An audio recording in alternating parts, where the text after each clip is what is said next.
Bonjour Lucien Limousin. Lucien Limousin, vous êtes vice-président délégué à l'agriculture du département des Bouches-du-Rhône, mais également vice-président délégué aussi à l'agriculture sur le pôle d'équilibre territorial et rural du Pays d'Arles. Et vous êtes maire de Tarascon. On est ravis de vous recevoir. Bonjour Monsieur Limousin. Bonjour, et je suis également ravi de participer à votre émission. Alors vous êtes l'un des partenaires essentiels de ce salon, un salon exceptionnel. Il faut qu'on le rappelle une fois encore, parce qu'on est arrivé ce matin avec les équipes et la première chose qu'on s'est dit, c'est incroyable cette ambiance sur ce salon, qu'il s'agisse des visiteurs ou des exposants. Tout le monde est sympa, tout le monde se dit bonjour et ça discute et c'est d'une convivialité incroyable. Alors vous avez tout à fait raison de souligner ce caractère particulièrement humain. Il y a de la proximité, il y a de la convivialité et il y a une dimension humaine à ce salon que forcément certains salons, en raison de leur gigantisme, ne peuvent pas produire. Et ici, l'organisation est tout à fait exceptionnelle. Et puis la gratuité du parking, la gratuité de l'entrée au salon, font que nos concitoyens viennent en famille et nous avons une ambiance qui est vraiment familiale. Incroyable. Ah oui, absolument. En termes de visiteurs, chaque année, on sait qu'on est entre 50, 65 000 visiteurs. Alors l'année dernière, on a frisé les 65 000, effectivement. Là, on nous dit que hier, nous étions 5 800.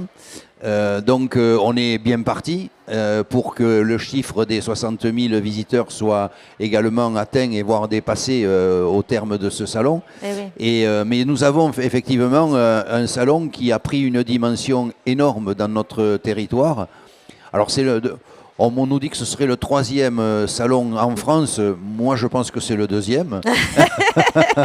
Après le salon de Paris. On n'a qu'à décider que c'est le 2e. Et c'est pas simplement le Marseillais, hein, c'est l'élu en charge de l'agriculture qui considère que ce salon a une dimension tout à fait exceptionnelle. Hier, en faisant le tour des exposants, les exposants me soulignaient cette dimension où il y a un contact entre le producteur et le consommateur qui est tout à fait exceptionnel. Et c'est l'essence même de notre volonté politique de favoriser les circuits courts. C'est ça. Alors on sait qu'on a passé une année un peu particulière dans le monde agricole avec une crise qui a été difficile, qui a été dure, qui a été profonde, mais qui a aussi révélé l'attachement des citoyens et consommateurs à leur agriculture, à leurs produits locaux et donc de fait aux agriculteurs. C'est important encore de travailler ce lien régulièrement avec des événements comme celui-ci. Vous savez, le pôle d'équilibre territorial et rural porte une commission agricole qui est l'une, sinon la principale activité, avec aussi l'exigence de mettre en place un schéma de cohérence territoriale. Mais il n'empêche que la commission agricole de ce PETR est tout à fait primordiale pour notre territoire. Et l'action que je peux mener ici, aussi au conseil départemental sous la présidence de Martine Vassal, est aussi essentiel. On s'est rendu compte au département, à travers les états généraux qui avaient été mis en place par la présidente dès 2015, lorsqu'elle est arrivée à la présidence du département, ont montré l'importance de l'agriculture dans l'économie et dans la structuration de notre département. Et donc aujourd'hui, dans le cadre d'un projet alimentaire territorial, eh bien, toutes ces structures contribuent à faire en sorte que l'on soutienne le monde agricole. Le conseil départemental, c'est depuis 10 ans, c'est 90 millions d'euros qui ont été mis en soutien à l'agriculture. C'est 10 millions par an. Et nous sommes le seul département en France.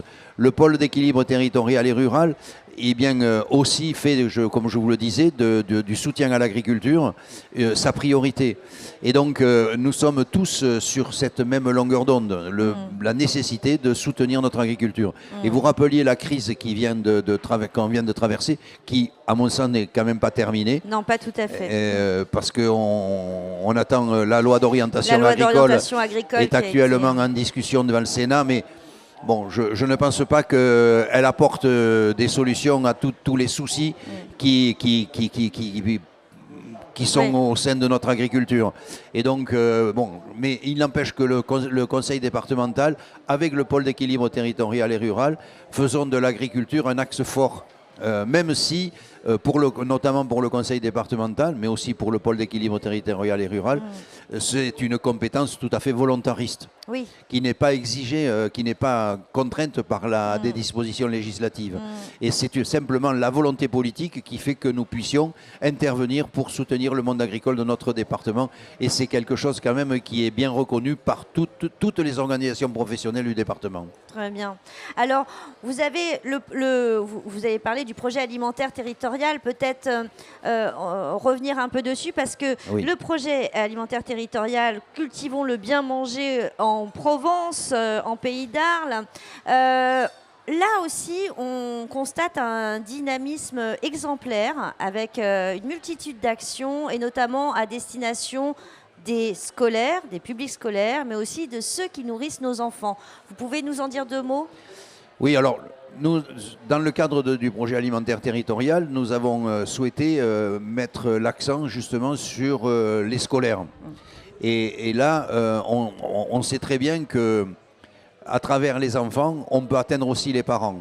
Et donc, pour lutter contre ce que nous avons d'une manière peut-être un peu trop forte, c'est-à-dire l'agribashing, eh bien, en faisant une formation auprès des enfants, eh bien, nous sommes en mesure de contrarier un petit peu tous ceux qui souhaitent mettre l'agriculture en difficulté. Nous avons des productions très très variées, diverses. Territoire exceptionnel. Je dis que j'ai l'habitude de dire que nous avons des productions qui sont de nature à faire déborder largement le panier de la ménagère, mais a fortiori pour les cantines scolaires. Et cette opération de cantine durable est pour nous quelque chose de très très fort. Sur le plan du département, sont produits chaque année 37 millions de repas dans le milieu scolaire.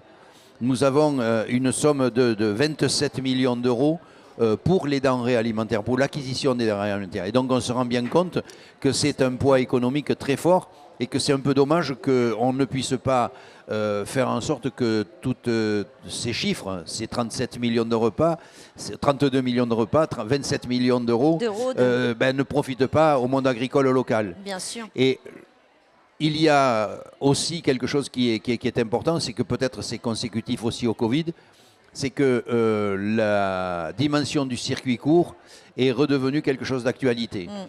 Et si nous, au pôle d'équilibre territorial et rural et au conseil départemental des Bouches-du-Rhône, nous avons fait depuis déjà plusieurs années la priorité pour favoriser les circuits courts, eh bien, il faut quand même qu'aujourd'hui, on puisse répondre aussi à cette demande de la population qui veut absolument aujourd'hui acheter à côté de sa maison et prendre des produits qui sont de qualité.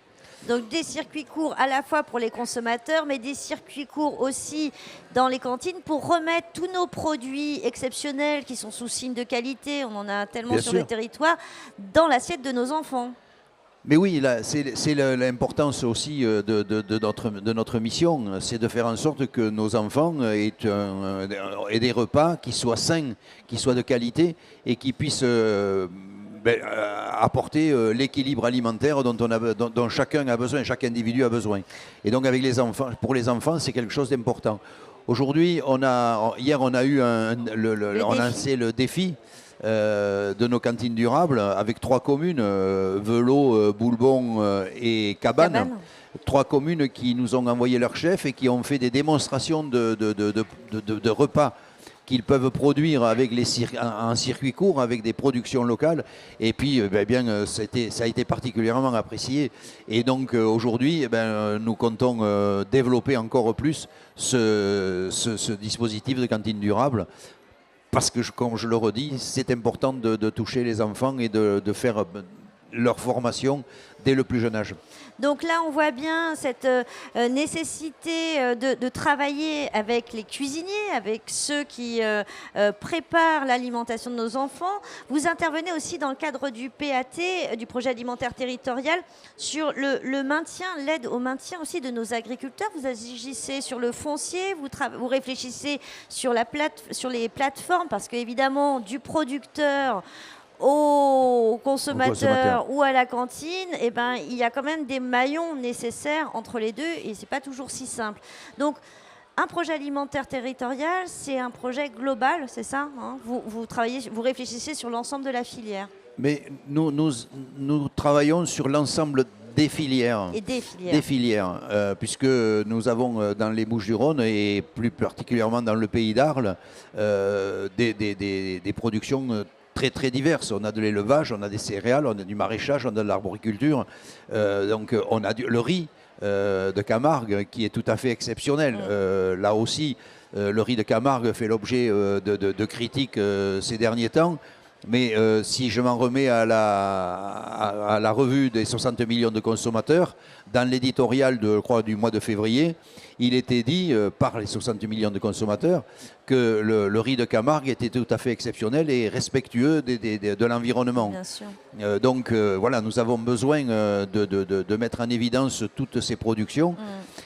Et il est clair qu'aujourd'hui, dans le projet alimentaire territorial, eh bien, nous avons besoin, comme vous le disiez, de s'intéresser à tout ce qui est entre le producteur et le consommateur, avec notamment le respect de la ressource en eau.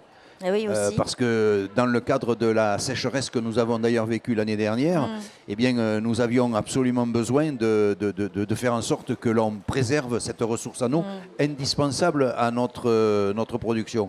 Une grande partie des productions des Bouches-du-Rhône sont ce qu'elles sont parce qu'elles sont irriguées.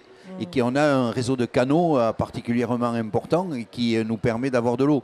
Et nous dépendons d'ailleurs du barrage de Serre-Ponçon, qui parfois eh bien, est en grande difficulté, où il y a une réserve d'eau importante pour EDF, mais aussi parce que les activités touristiques qu'il y a autour du barrage ont besoin aussi de l'eau pour leur activité économique, mais nous en avons besoin aussi pour l'irrigation agricole. Et donc il faut que nous arrivions à trouver... et vous en avez besoin pour l'irrigation agricole, mais vous en avez surtout besoin pour nous nourrir, et c'est ce qu'on veut aussi. Donc c'est là où effectivement les usages de l'eau, il va falloir à un moment donné, ça va être compliqué, mais que chacun s'y retrouve, mais ne jamais oublier que nos agriculteurs ont besoin d'eau pour produire la nourriture dont nous avons besoin aussi.